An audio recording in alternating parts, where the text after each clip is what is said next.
guys, and welcome to another episode of the Sassy Talks. It's been a while. There was a short break that I took before, I was spending time with my family. Happy Diwali to everyone watching. It's a little late, and we are near to Christmas and New Year now. And I have a really, really very experienced guest in the SaaS ecosystem, and you all know, we love to have these kind of folks on the show to give us as many insights and secret sauces as much as possible. So I have today Siddharth Sharma. Pretty sure a lot of you already know him. He's now the co-founder of YellowKyte, and we're going to discuss about YellowKyte in the podcast further. He's got loads of experience. I was going through his LinkedIn profile, and the experience column just was never ending. I think he spent almost 16 years in the industry, almost 10, 12 years in the SaaS space. So we have a lot to learn from him, and that's why I, picked him up for the podcast. Welcome to the Sassy Talks, Siddharth. Thanks, Ishan. Thanks for having me, and hey to everyone listening in and watching this. So that as you've just started YellowKyte. I think it's been about 5-6 months now, and congratulations on it. Just to start off, I want to start off a little light. What's the one thing that you really love about having your own venture now, and one thing that you really miss about the corporate life? Okay, toughest question first up, is it? I think having control over the way I spend my time, I think that's a very big thing. And that's what I've realized in, the time I've founded my own venture. So I think that's something which I think comes. What I miss about corporate life, there was a sort of structure to it, right? You know what you were gunning for, how the world was, even though it was even shrinking, but you still know what was going to happen 6 months, 8 months down the line. Right. Okay. You were planning for something. Here the visibility is like, and you would also know, Ishan, you are also a founder. The visibility is as vague as possible. Right. Absolutely. So it's foggy, it's vague. You have to make decisions on the fly. So yeah. Yeah. Every day is a new day. Every day is a new challenge. Yes. But yeah, it comes with its own pros and cons, and I really wish you a very good luck. I hope YellowKyte leaps forward really, really quickly and becomes as big a brand as you are personally, at least for now, right? Yeah, before I move forward, yeah, just a few words about YellowKyte. What exactly is your proposition? Who exactly are you looking to work with? Just a few words around it. Sure, thank you for this. So I'm basically looking for any SaaS firms who are looking to start off or kick off their marketing, or to basically solve any marketing challenges. So I work as a fractional CMO/advisory, where I help them figure out what their challenges are and help them execute on those challenges. So I'm just working with, early to mid-stage SaaS companies.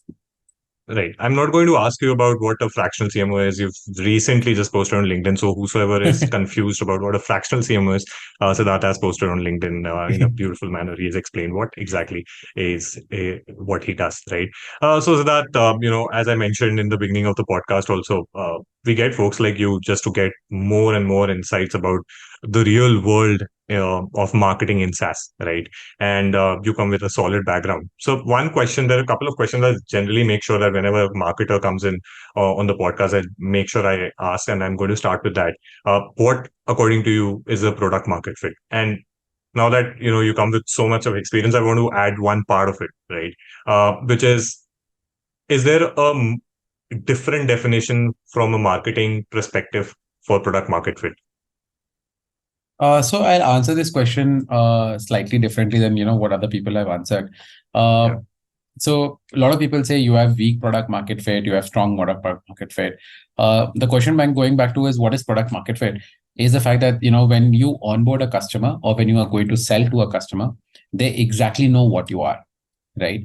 They understand what you are, and that they want to buy your software, right? So it has two components. One is understanding that, okay, hey, I understand what you are. So for example, if I'm selling a tool that basically lets you create images on the fly by just entering some keywords for your product, right? Now, if somebody understands me as an AI creative generator, that's not right, because creatives can be anything.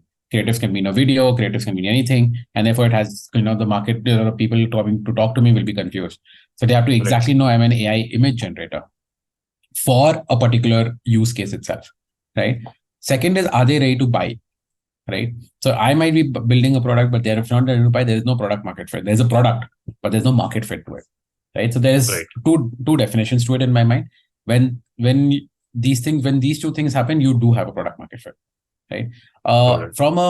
Uh, from a marketing point of view, I think there should not be any difference of definition, because if marketing has a different definition, if product has a different definition, sales have a different definition, then everyone's out of sync. And that Right. what leads to a lot of challenges where the marketing team is like, okay, you don't have PMF. The sales guys are like, no, we are able to sell. And Yeah. yeah. Agreed. Agreed. So, but how important is, like, when in an early stage scenario where, the idea is to figure out the product market fit, how important is the marketing function? Like, of course, given that it is an early stage, you can't expect a, really big marketing function. Maybe it's a founder-led marketing team with, a couple of folks, right? But how exactly is the marketing enabling the acceleration of finding that product market fit? So I think a lot of people are confused even in today's time, right? A lot of people talk about marketing for very quick hacks, right? Like, okay, I need quick short-term lead generation, right? I need to set up my tooling in terms of like, I need to do attribution analysis, or I need to de-anonymize visitors on my platform, etc., etc. Right? I think all those are, while they are, tactical plays of marketing, and they are important. I think marketing at an early stage company should focus on one thing is to understand the audience and the market better, right? Yeah. And I think that comes before anything else, right? So the horse for your cart is understanding your audience, right? And I think that's where marketing plays a huge important role in understanding whether you have a PMF in that particular region or with a particular ICP or not, is helping you understand more and more about that audience, right? And yeah, go ahead. And how does the marketing function do that? Like, exactly. I'll tell you, right? The typically what I've seen is founders are busy building and selling, right? Yes. So they're either building the product, they're selling the product, right? You have a sort of like a quasi customer support, customer onboarding, customer management kind of a team that basically once a sale is done, they basically try to get this customer up and running, right? Not call them customer success as of now. In the early stage, it's more of a customer support, right? Then you have an engineering team, right? Now in all this, there is no voice of the customer. There's no voice of the audience, right? And that is where marketing team in an early stage has to step in and say, okay, I'm the voice of the customer. I'm the voice of the audience, right? You might be able to push and sell your product or shove it down, to a market, right? But a marketing team, or the function of the marketing team, is to ensure that, is it being shoved down or is it actually being needed, right? Is there an unmet need that you are able to satisfy, right? Is it a good to have product? Is it a need to have product, right? And is this ICP somewhat, someone who's really willing to, go out to bat for you, right? If not, then are we looking at the right ICP? Are we looking at the right geo? Awesome. That's nice. So, but you must have talked to a lot of founders, right? In the past and even currently. How do you think is the clarity of the exact thing that you talked about, right? That is the true picture, actually, right? How much clarity do you think founders, or generally the companies, like, let's not just target founders, but companies have with respect to, having this kind of clarity? So having this kind of clarity is slightly tough, right? Especially in an early stage where everything is about survival, right?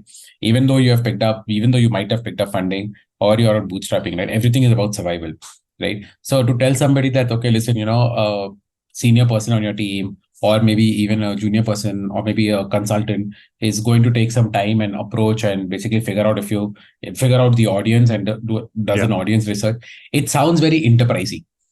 Right? It sounds something like an enterprise would do, right? And it then becomes difficult for the leadership team to understand why does this need to happen, because we know it sells. Right? We believe it sells. We have done 10 sales, right? Now those 10 sales could have happened due to a strong PMF, could have happened due to any reason, right? There is no discovery, there's no data around that why it happened, right? It just happened. Those 10 sales happened because of founder relationships, because of something. Now, is it truly a PMF? Is it not a PMF? Nobody wants to answer that question. It's a slightly uncomfortable question answer. So we have to also realize, as a marketer, you're going and telling, I'm going to see whether you should exist or not, right? And when you tell that kind of thing, people tend to basically, slightly get, wary of you. They slightly tend to, look at you as, why are you trying to do this? We know this happens. This is not needed, etc., etc. So I think there's a Right. little bit of I think a few founders, and I've seen and this is in my experience, I've seen founders who have gone through this journey. They understand this much better. They are these slightly marinated serial entrepreneurs. They understand the need for this. In fact, even before building the product, they do it themselves. So Yeah. I met a couple of founders who actually showed me product, audience product research documents, where they basically took the Nice. product to the audience. They basically went through everything. They asked would they use it. They showed me, they gave me the entire notes, right? So that makes marketing's jobs easier then, right? Then Of you course. understand, okay, listen, do I need to do a PMF here? What do I need to do? How do I capture this? How do I engage these folks? Right? Versus, where you have to do this. But yeah, I think overall we still are pretty young in understanding that this is important. Yeah. Pretty young at being that mature as an Have you been ecosystem. able to tackle this? Like, have you been able to tackle these kind of situations? Like, this is, Yeah, this is like if I'm sure you'll agree, this is probably the most important aspect for any marketer, right? Be it an external consultant, an agency, or yeah. an in-house, in the leadership role, right? Reporting to the founder. I think it's a very, very something that everybody deals with and something that everybody wants to hear more about. Like, how do you tackle this? So I Because think at yeah, at some point, just to complete, right, founders are also under some pressure because they, as you mentioned, right, it's about survival, and there is an investor board, and you've seen that picture also a little bit, right? For I think 2-3 years, you were a part of the Surge, Sequoia, Peak 15. So many name changes already happened in 3 years. So, so yeah. So can you elaborate on that? Can you also talk about probably the what is the founder thinking at this moment? sure. So like I said, right, founders have multiple fires burning in their head, right? One is Yeah, obviously that, I mean, and most of the founders are from tech product engineering perspective, that's right. right? That's right. So now when you're looking at this, they have tech issues burning, they have product issues burning because Hmm. you know an MVP of a product is, I mean, the product is always in a work in progress. So they already Absolutely. have a lot of conversations going around product. They already had a lot of conversations going around product in the engineering part of it. They have Hmm. a lot of fires. So one of the things that we have to admire in these founders, right, is the fact that they have gone out of the comfort zone of tech product engineering and gone Hmm. on to even sell the product, right? It's Hmm. quite Hmm. difficult to do that. And they have Right. fires burning over there where they tend to solve. They also have fires burning on customer support, right? Right. And they have fires burning on marketing, right? Hmm. Now, typically a large funding helps them, solve or delegate some of these fires to experienced folks, right? Hmm. But even then, the fires keep coming back to the founders, right? So Yeah. founders are always running from one fire to another. They always are caught up, thinking about the longer term vision of the product versus fighting the Yeah. fires of today versus for survival, right? So in Agreed. their head, there is always a dichotomy, right? They are thinking long Yeah. term as well as short term, right? Hmm. Now to tell somebody who's in this kind of a game, right, that listen, let's take a pause, let's understand this. You've got to tread it very carefully, right? You have to tell them the benefits of this. You have to tell them, okay, Hmm. listen, what are the trade-offs of doing this and not doing this, right? So typically, if they tell me, okay, listen, we need to make a strategy plan, and we know this is the audience problem, right? So I tell them, if you're 100% sure about this problem, fair enough, I'll make a plan. But do you want me to confirm if this is the problem or not? Because if we don't, and tomorrow we figure out this is not the problem, then Hmm. 8 months of effort, 8 months of working with me, they would have gone down the drain because we would be building our entire house of the entire strategy, the entire marketing Right. strategy based on some assumptions we did not test, right? Yeah. So I try to give analogies of how foundation of a house. Try to give different analogies like, okay, you're building a car. This is the engine, right? This is literally what is driving your audience research is driving your entire marketing, and That's right. how frequently you need to do it, what's the capacity, and how does it keep happening on an automatic basis? Not necessarily that every quarter I need to go and talk to 40 people, right? There are sales calls Right. happening, everything's happening now. Uh, it takes time for founders to, to break through the founders.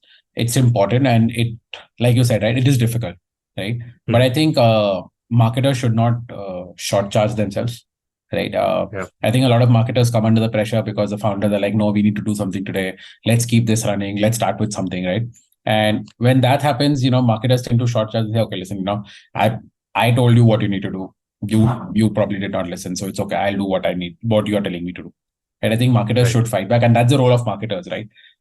You are able to see a larger picture. You are able to see, okay, what's happening. So you have a duty to the founder to tell them, okay, this is the way to go about it. And you should be steadfast in your decision.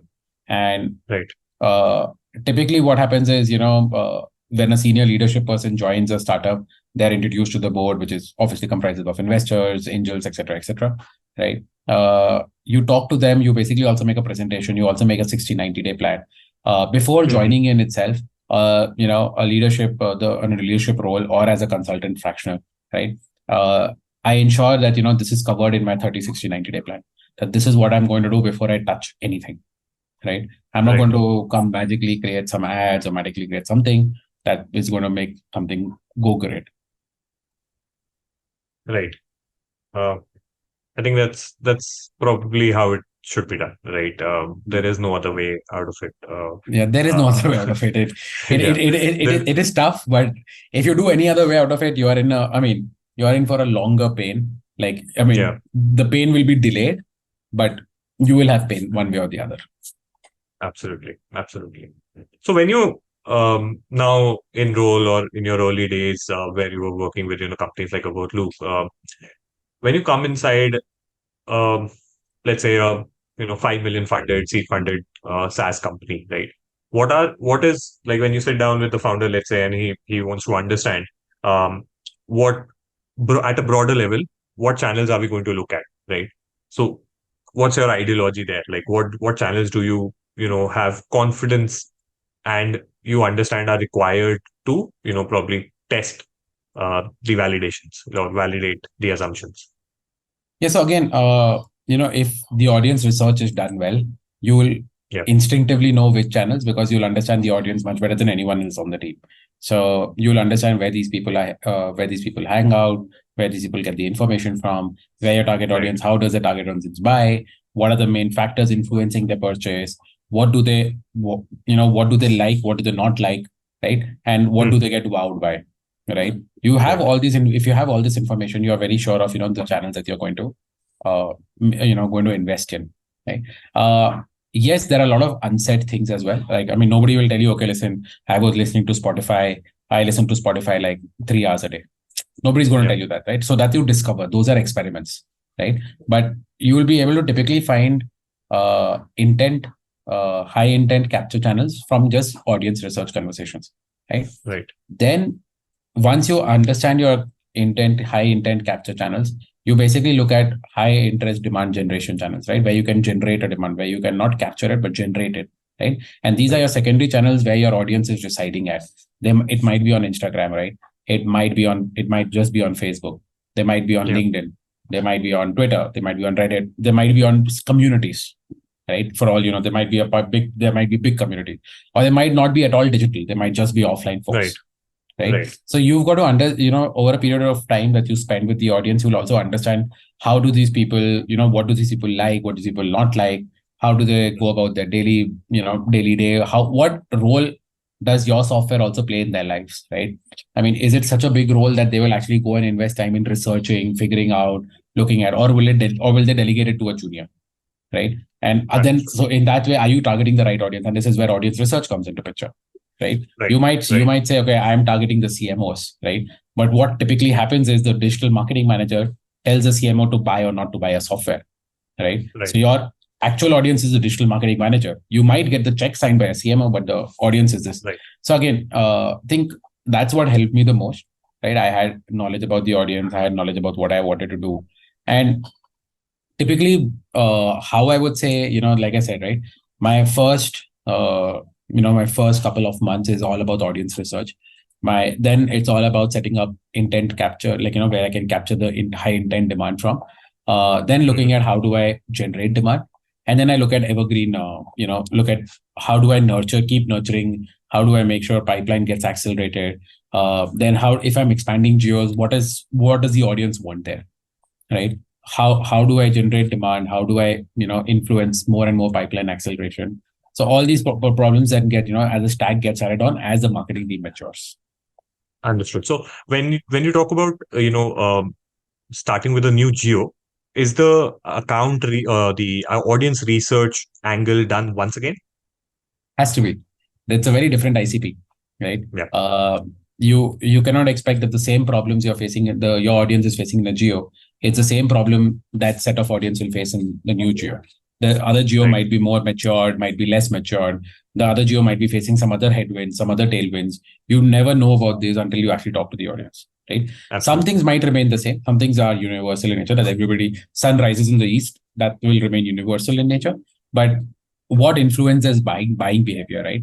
Is it a top-down decision, like saying that, okay, listen, can you give me a research on why a particular software is better, right? So then the decision is the software is better. That's already been communicated top-down. Versus, Right. can you give us me a unbiased opinion on out of which software should I go for accomplishing a particular task, right? Then somebody is doing an unbiased opinion, right? So how does this buying happen? How does these things happen? Again, audience research has to be done. Absolutely. All right. Let's consider a scenario where the audience research is done. Right. You come in and it's all there, right? The rare case that you were mentioning about getting an audience doc or research document with some company, it's a rare thing. I've never come across an early stage company that have had a conversation and asked, okay, do you have this? They don't, right? Even in maximum cases, I don't even see a scattered pieces of information that can be collated together. It's just not there. It starts off with the engagement, right? So let's consider that kind of a situation. What are you looking at then? Of course, I understand. It could be different. You can take an example also of any scenario. Yeah. So let's take an example, right? Audience research is done, right? The company is selling. The company can sell different tiers of product. They're selling SMB at like say 10K, selling enterprise at 30K, right? Right. Perfect. And now the challenge is for them to now founders can have multiple challenges, right? And this depends upon what, as a marketer, you have to be strategic about what challenges you pick on to play with. Now the founder can say, okay, listen, I want to grow my pipeline, right? Now, grow your pipeline in which geo? Grow your pipeline for which audience, right? Are you looking at SMB India? Are you looking at SMB Europe? Are you looking at SMB Indonesia, Singapore? Or are you looking at enterprise India, right? Now, suppose the founder says, okay, as a part of our strategy, and this is where the leadership team has to come together. It cannot be just one person's call, right? And as a part, so you figure out, okay, listen, we are going behind enterprise accounts. SMBs are going to come in via inbound. We are not going to influence them. Our entire focus is going to try to get as much enterprise. The entire team has to dedicate itself to enterprise, right? Maybe this is the goal, right? So then you understand what are the touch points that marketing can play in an enterprise play, right? And if marketing cannot, so there might be places that marketing cannot, right? Okay, listen, enterprise, maybe the enterprise over there just is a word of mouth, wine and dine, very close loop, very close network, very, very cut off. And marketing at the max can basically be a creative agency, right? For the entire team, right? So that's fair enough. So be that, right? Then look at where you can influence. So maybe the SMB part of it is growing at like say 10%, 12%, right? Month on month. Can marketing help grow that to like say 30, 40% month on month, right? And then you figure out, okay, listen, and that's where marketing strategy comes in, right? So you're figuring out what your strategy is. You're figuring out, I figure out, okay, listen, the audience research is done. Now, what are the business goals this year? Then I try to marry that business goal with the audience research and figure out what the marketing strategy should be so I can move those business goals. Understood. Okay, so while you were giving this example, one just scenario that popped into my head. One thing that a lot of people talk about, including myself, is that when you're looking at I'm again considering account audience research is done, right? So even then, I feel that in the US market specifically, or a mature market like the US, right, you should have a few case studies to showcase. Right. Those case studies can come in through the founder network, the investor network, right? And of course, parallelly, you are doing that audience research. Do you think it is very important, or do you think, because you've been consistently talking about the audience research, do you think a strong audience research can still help you, without even a founder network or any other help, you can penetrate and start growing in the US market? So US market in that way is pretty open, I would feel. Right. Okay. What I would feel is that if you've understood that there is a pain point, that there is an unmet need and your product solves that unmet need, I think you can crack the market. Obviously, you'll not crack the market at a very high growth rate, but you can crack the market. You can basically go and set up, you can have a beachhead approach where you're basically going and targeting a industry, and in that industry few clients, right? Maybe not in the segment that you wish for. Maybe you might not be able to hit the enterprise segment directly, but you might be able to hit somebody in a mid market or a lower market, mid-lower market, right? And you can then figure out, okay, listen, and then you can start building up your case studies, start building up your PR, thought leadership, and everything over there, right? Once you understand, okay, this is what it's actually working or not working, right? Right. In that way, US, I would feel, is much easier to operate in, right? They don't need while they do need references, they're also, I've seen US market to be a very early adopter of new technologies. So I've not seen US customers shy away from investing in new technologies as long as they address a particular pain point. If they address and 2023, 2024, if you address a good to have pain point, probably not going to cut it. Probably you're not going to get it. If you address a need to have pain point, right, and that's important, and it's not being solved for, and you are addressing that, right? You have a winning case. They don't mind investing, to be very honest. Nice. So again, from this, what I want to follow up with, do you have any other insights about other regions, right? In general, at a broader level, like you just talked about US being more open-minded with respect to, adopting. And also I would like to call out that they're not biased towards where the technology is coming from or where you belong to, right? Do you have any other such kind of points for probably other markets like Southeast Asia or Middle East? Any drastic differences that you see? So I think Middle East is a very word of mouth driven market, and very so if you have sold to, like, say, one entity of the government, the other entities of the government will basically want to talk to you, right? Same thing with conglomerates and corporations there, right? If you sell to the biggest real estate player, the other real estate players might want to talk to you, right? So in UAE, word of mouth and reference works a lot, right? We all know about India. While you're selling, you might, digital second doesn't sell fast. Digital first sells faster. You basically got to target folks who themselves are first movers in digital technology. So you're going to reap more benefits there.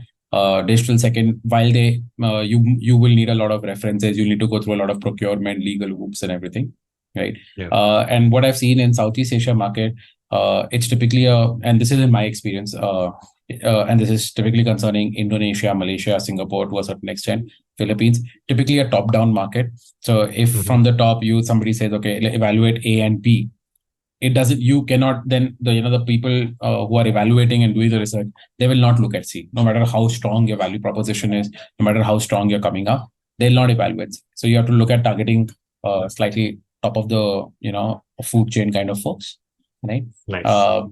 EU market, I think, is a lot about compliance. So EU market, while it moves slow like India, but they're very heavy on compliance, and they also like to take their time in making sure that the problem statement they have and the solution you have actually is a good fit. Yeah. So I've seen them. The sales are at a good ACV. It's not a lower ACV, but it takes a little longer time than it will take in US. Right. Amazing insights. This is really helpful. Something that you don't usually get to read about when you go on the internet. These are the kind of things that you're looking for. Thank you so much, Siddharth, for that. So specifically, again, one more. I think it's really good to call out certain things that people are talking about and just hear your opinion on it. I think one more very important aspect, which is especially for a Series A kind of a company or a seed level funded company, is ads, right? Performance marketing, right? Well, LinkedIn ads is, Google search. Everybody is like mad about Google search, and they feel that the two aspects that I want to talk about, right? Everybody just think that Google search is like, if you crack that, if you get leads from there, that's it. Like you can just scale it up, and it's the gold mine basically, because you can target intent, right? And the second is, of course, the go-to option generally is LinkedIn ads, right? And almost, I think 70-80% of the people that I talk to have tried LinkedIn ads, don't like LinkedIn ads, say it is very expensive. The time duration generally that they've tried is not more than 60 days, right? And that's also generally on the higher side, honestly. And yeah, and they just reject the channel entirely, right? What are your thoughts? Like first about Google search and then probably LinkedIn ads. Yeah, so I think you've got to go in with a sort of data-driven and audience research, marry the audience research with the data, right?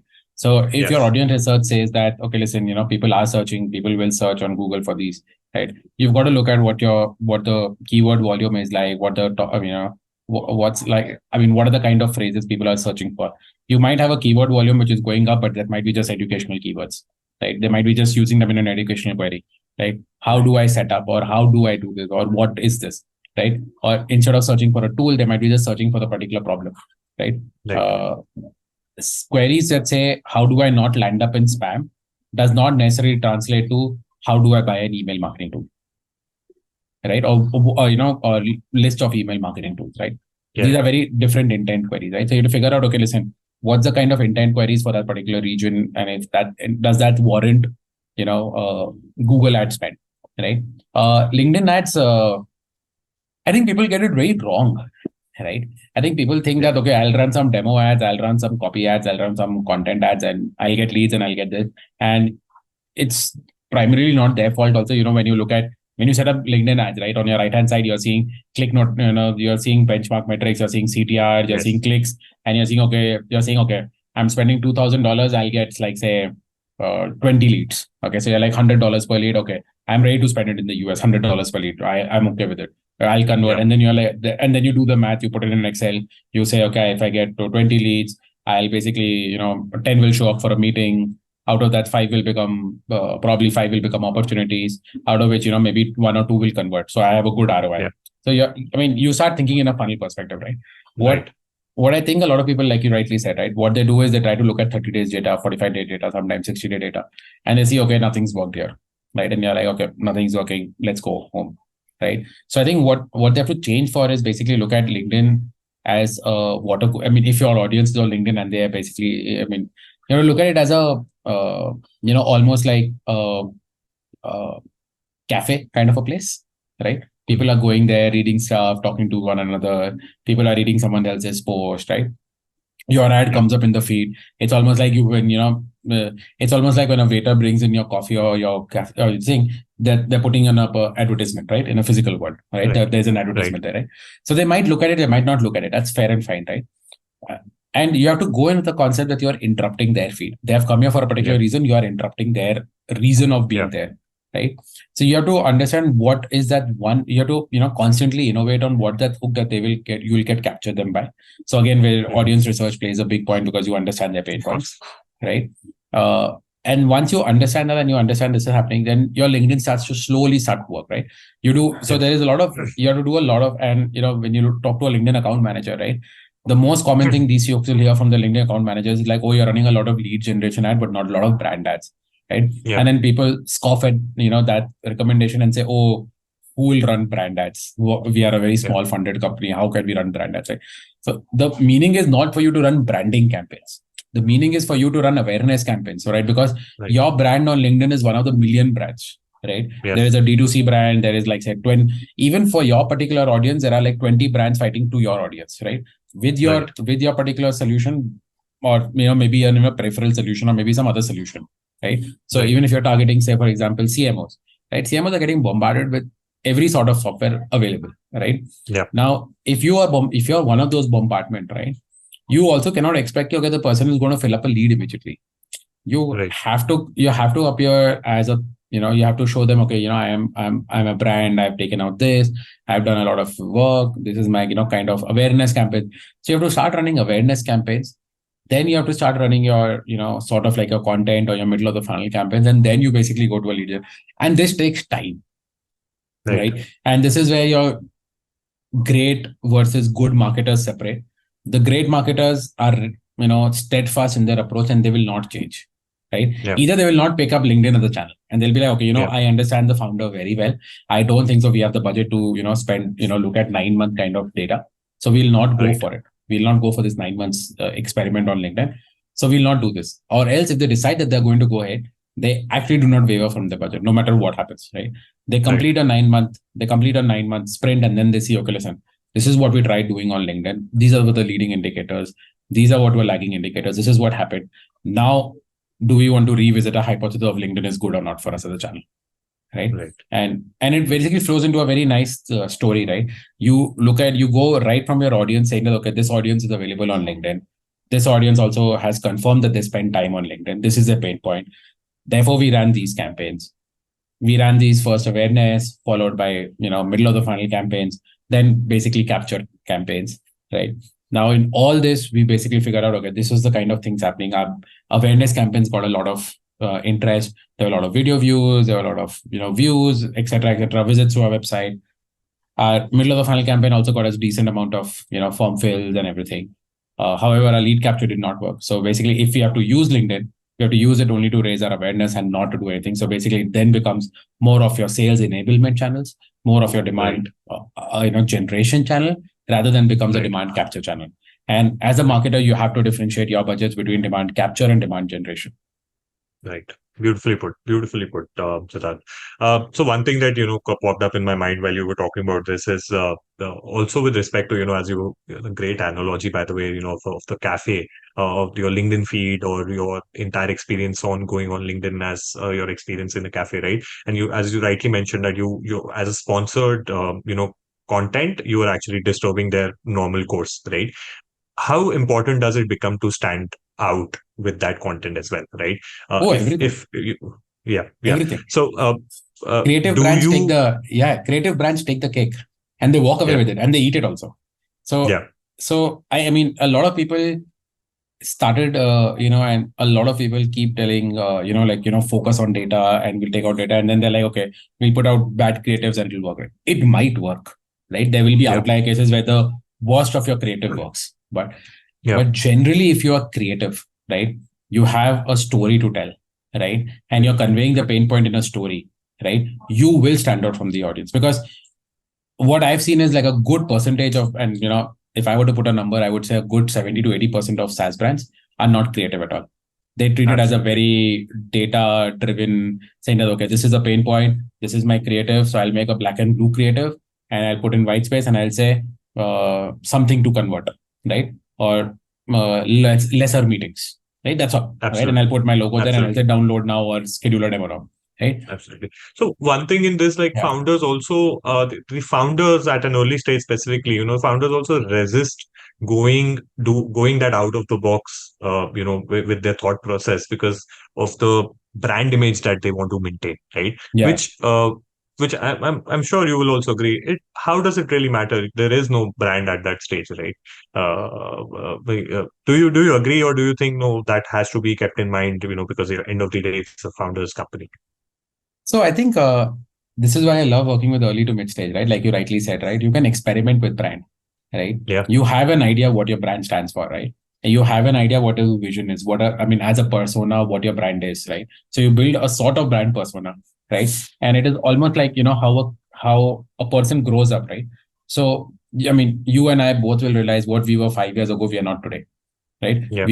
We were slightly immature. We had certain flaws. We had certain strengths. Maybe now those flaws have become strengths. Maybe those strengths have become weaknesses, right? Yeah. Everyone grows, right? And so does a brand, right?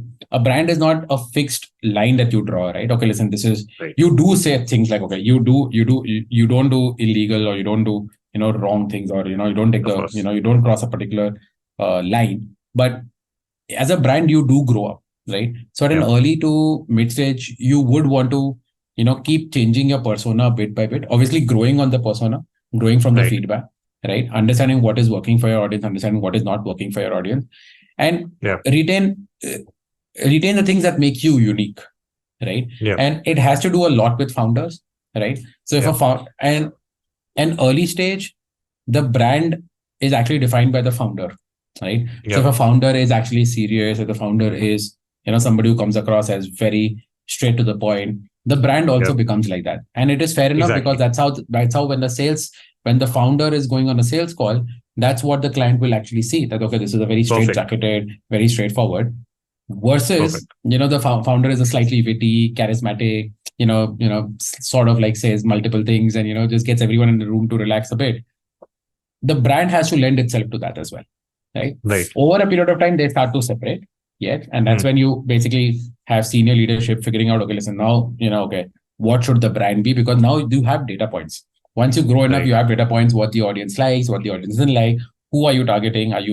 Are they okay with this kind of a, will they be okay to be associated with this kind of a brand? And if you feel you can, but again, in whatever way you choose, if you're not, even if you're straightforward, straight jacketed and direct to the point, if you're not creative enough, it'll not make you win. Agreed. I think it's not about not being straightforward or not having, that simplistic kind of an approach with things, but it has to be creative enough. It has to tell a story. That's more important. So, all right, perfect.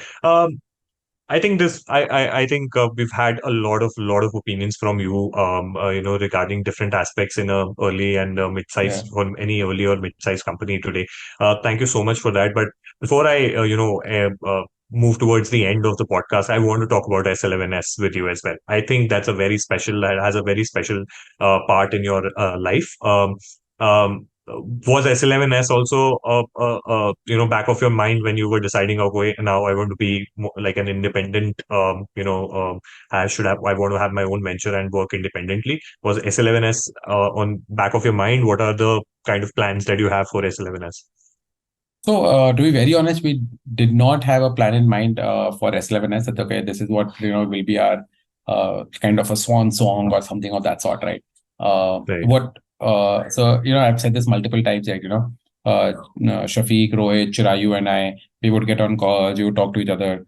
And early stage of our SaaS career, we had very few people to help us out with, right? I would give a shout out to Siddharth Deswal here. Helped me a lot in my early stage, right? Helped us figure out, okay, what is happening? What does all this mean, right? What does it mean what does it mean when you say, I want to create a content nurture trip from middle of the funnel to bottom of the funnel, right? Yeah.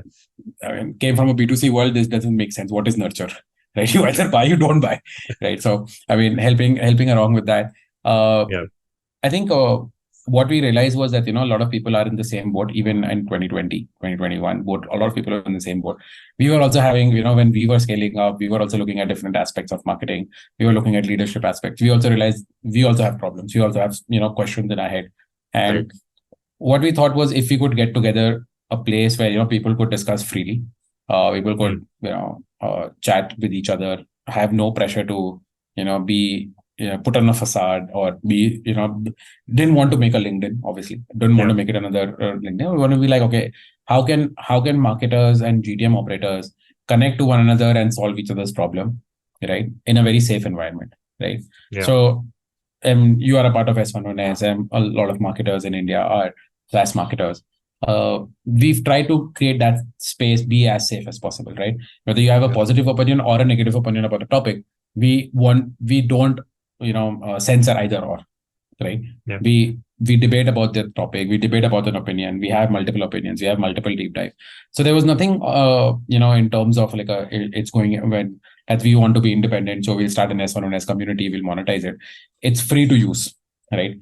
Free to join, right? There is nothing paid about it at all, right? So we've kept it like that, and Growth Spree has been a sponsor for our Lattice, which is an ongoing roadshow. So, but apart from that, we don't charge the end user anything, right? And absolutely, the goal is to help every SaaS marketer out there in India to come to a place where they can be free to solve their problems and be free to consume these understandings.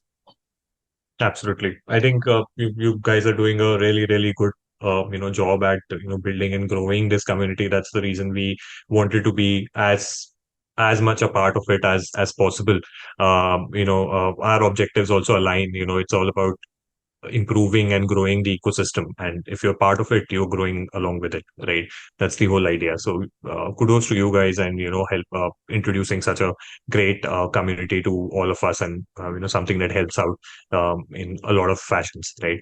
So yeah, thank you so much, Siddharth. That's all that I have for you today, and looking forward to having more conversations with you in the near future. Thank you so much for sharing all the insights with us today.